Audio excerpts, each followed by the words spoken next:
5. The Murmansk. The ship called the Murmansk used to be part of the Soviet Navy's Northern Fleet. The vessel was a Sverdlov-class, Soviet-designated Project 68 BIS light cruiser built in the early 1950s. It entered service in September 1955 and eventually merged with the 2nd Cruiser Division of the Russian Navy the next year. At one point, the Murmansk put fear into the admirals of NATO, but today it's little more than a crumbling pile of scrap left to rot in a Norwegian fjord. In a lot of ways, the ship is a symbol for the state of the former Soviet military, which was considered to be an assortment of useless, outdated equipment. Today, it's easy to forget that when the Soviet Navy sanctioned ships like the Murmansk, it was terrifying for Western naval developers. They used to believe that Soviets had figured something out that the rest of the world had overlooked. But this was all just speculation. These ships turned out to be nothing more than a naval embarrassment. The Murmansk didn't do much while in service, and after a very uneventful 39 years, it was sold to India in 1994 for scrap. But before it arrived, the ship ran aground on December 24th off the coast of Solvaya, a small fishing village in Norway. This region is often hit with extreme weather, and the seas are very rough there. After the Murmansk wrecked, it was initially believed that winter storms would ruin the sections of the ship still above the waterline. But then, in 2009, enough money was financed in order to pay for the boat to be disassembled. It was in such awful condition by then that there was no possible way to tow it. So instead, they decided to dismantle the aging vessel piece by piece. AFDCom, Scandinavia's largest demolition contractor, built a huge seawall and a dry dock around the fragile Murmansk so it could be accessed from land. They planned to dismantle the ship where it rested in the water, but this was a project that would take years to finish. In April 2012, the mooring around the wreck was made watertight. By the middle of May, almost all of the water was emptied from the dock, which allowed the dismantling to begin. By the end of 2013, the entire ship was stripped, and the project came to an end. Interestingly, there's been an ongoing dispute regarding the possibility of radioactive materials being on board the cruiser. There are some who claim that polonium-210, an extremely radioactive metal, was found on the Murmansk.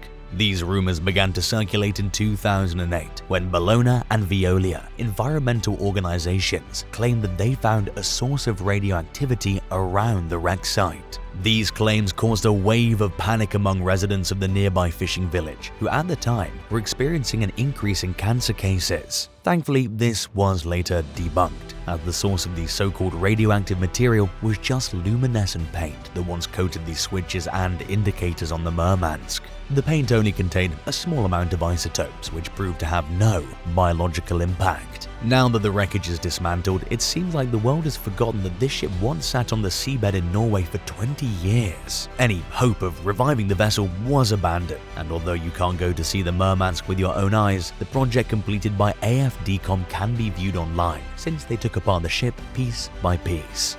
4. Secret object number 6. An unfinished submarine shelter called Pavlovsko can be found in Russia along the coast of Peter the Great Bay in the Primorye region.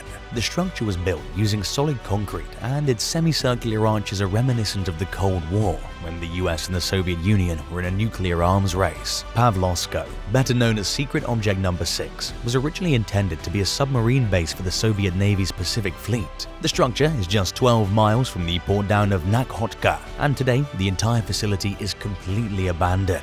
Pavlovsko was designed to be able to withstand a blast from a nuclear attack and provide shelter for submarines. It's almost impossible to find the exact dates the construction began for this base due to its extreme secrecy, but it was sometime between 1960 and 1977.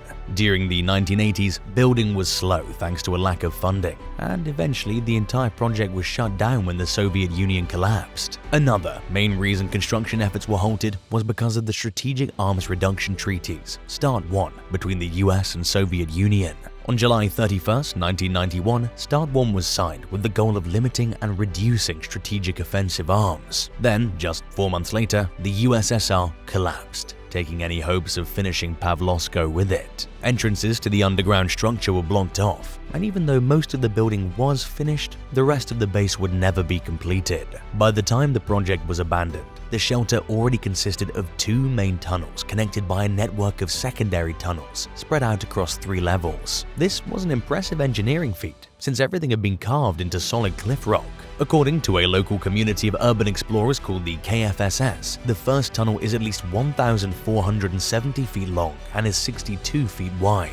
This is supposedly the space where the half-submerged submarines would have been sent if a nuclear emergency happened. The other tunnel is about 738 feet long and 26 feet across. This path leads into the base's main hall, which would have served as living and working quarters. In certain places, large dropping icicles can be seen hanging from the ceiling.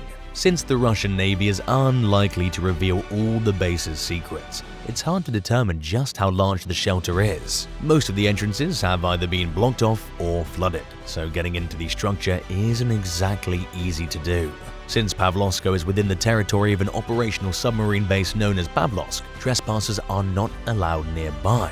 There are also allegedly radiation sources throughout the region, but the exact causes have not been released to the public, making it even more dangerous to explore near the site. Still, there are many images of the base online, most of which come from the KFSS. The interior of Pavlovsko is honestly terrifying, and one might consider being stuck here a living nightmare. Everything within the tunnel seems to be deteriorating, and all of the metal used in its construction has started to rust. Empty chambers full of broken technology and frayed wires, as well as random hatches and stairways closed in by cement on either side, also litter the halls. Some of the pathways are completely flooded, making exploring them even more difficult. So, it's unlikely all of the structure's secrets will be made public anytime soon. If you were offered $10,000 to sneak into the Pavlovsko submarine base and stay overnight, would you risk it? Let us know in the comments below, and while you're at it, hit that subscribe button. 3. SS Airfield. The SS Airfield is a Scottish steam collier ship that weighs 1,140 tons. The vessel was used as a transport supply boat for US soldiers during World War II, before it was retired from military service. But it went on to run coal from Newcastle, England to Sydney, Australia until 1972, when it was fully decommissioned. The airfield was then sent to Homebush Bay, a place where ships usually don't return from. Homebush Bay is where old marine wrecking yards were located, where vessels were scrapped for parts and stripped of anything valuable. But the airfield didn't suffer this fate and is still found here to this day. Why didn't the ship get disassembled, you might ask? It has to do with the value of scrap metal plummeting in the weeks after the airfield's arrival in Homebush Bay. Because of this, wrecking yards didn't have enough money to finish their projects, and consequently, they went out of business. With nobody left to deal with the leftover ships, they just stayed where they were. To this day, you can find the airfield sitting in the waters of Sydney Harbour, Australia. In reality, there are several wrecks found here, all the ships sent to Homebush Bay to be scrapped before they closed their doors, but the airfield stands out. The vessel now rests in the middle of one of the world's most beautiful waterways, and it can easily be seen from the shore, but many of the locals hardly notice it now, since it's been there for 50 years. What makes this wreck unique is the fact that it looks like a forest is growing out of the ship's hull. Over time, the airfield partially sank into the water, which allowed wild tufts of mangrove trees to squeeze through the vessel's cracks, springing up out of the wreckage. At sunset, the ship is a magnificent view, as the rusted red hull and green shades from the mangroves are illuminated by colors of the sky, while the sun dips below the horizon. While many shipwrecks are dismantled after some time, it seems as though the airfield will remain where it is. It's become something of a tourist attraction in Australia, a little slice of history hidden in plain sight. 2. Belitz Heilstatten Hospital. The Belitz Heilstatten Hospital in Germany may look creepy, but its history makes visiting the abandoned structure even more terrifying.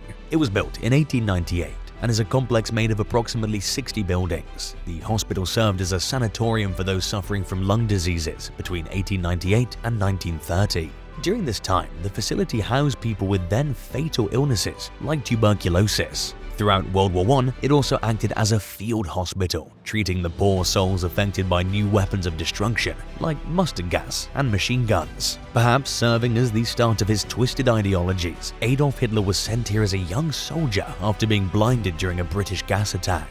Ironically, his successful treatment here would set the stage for the facility to once again be utilized as a field hospital during World War II, where wounded Nazis would be treated. Then, in 1945, the medical buildings were occupied by the Russians, who stayed in control up until 1995, a full 50 years later. During its operation, Bielitz Heilstatten Hospital served some of the worst people in history, from members of the Communist Party to the evil dictator himself, Hitler. And while there are still some buildings in use today for Parkinson's research and neurological rehabilitation, the majority of the facility has been left completely abandoned.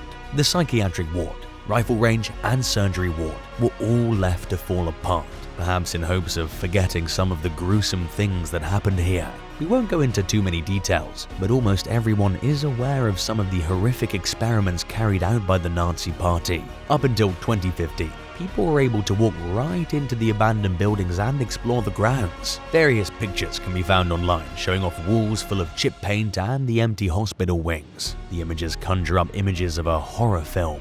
The forest has started to take back the building, and vines can be seen crawling up the walls and windows, many of which are boarded up. Today, there's a canopy pathway leading up to every level, allowing one to see the entirety of the ruins without ever stepping inside, which might be for the best. This may be a way to downplay the events that unfolded within the hospital walls. And who knows, in 100 years, the history of this place could be erased entirely. 1.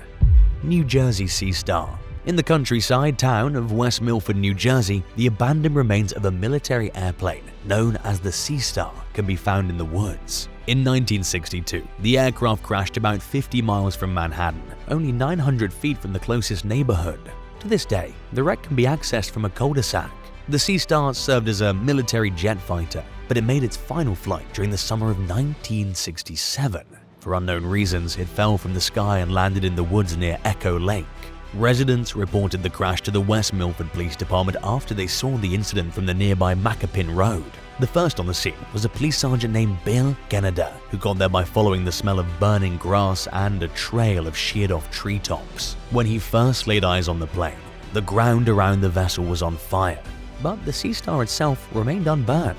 With further investigation, he saw that the cockpit was empty, and the pilot of the craft was sitting on one of the plane's wings, looking dazed and confused. They also found another pilot stuck in some trees about 30 feet away. Miraculously, both men were alive and had only minor injuries. The pilots claimed they were carrying out a routine training mission when things went wrong, but they couldn't pinpoint the exact reason for the crash. A short while later, the military showed up and removed the engine from the Sea Star, but the rest of the aircraft was left to rot in the New Jersey woods. It still sits in the same spot today, and it's frequently visited by hikers or those looking for something to do. It's now overgrown by vegetation, and nature seems to be reclaiming the hunk of metal. Which of these abandoned things would you most like to see with your own eyes? Let us know in the comments below. And if you enjoyed today's video, be sure to subscribe to the channel. Thanks so much for watching, and we'll see you later. Bye!